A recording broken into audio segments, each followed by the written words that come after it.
देखु पूर्वतन मुख्यमंत्री तथा वर्तमान विरोधी दल नेता आज जहाँ सामाजिक गणमाध्यम उल्लेखनीय कर निश्चित भाव एक समस्त भितर एक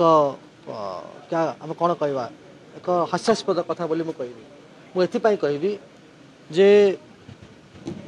ओडिशा प्रगति पथर आग को बढ़ुची 2025-26 समय रे आपण देखिथिबे जे आमे 1,90,000 2,90,000 कोटी टंकार बजेट करथिले एबे 17,400 कोटी टंकार अतिरिक्त बजेट करूछु एवं पाखापाखि 3 लाख कोटी टंकार बजेट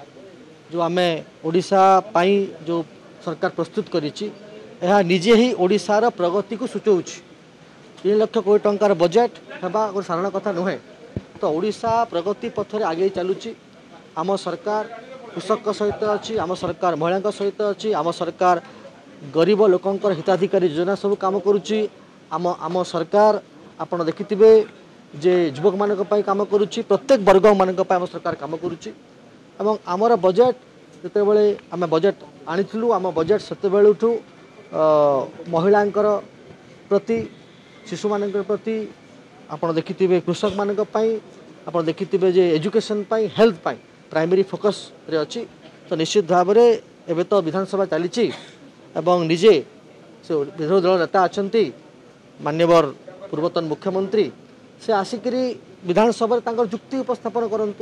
जे कहीं से कथा कही सामाजिक गणमाध्यम आम उत्तर देव प्रस्तुत अच्छु एवं सामाजिक गणमाध्यम लिखिकी लोक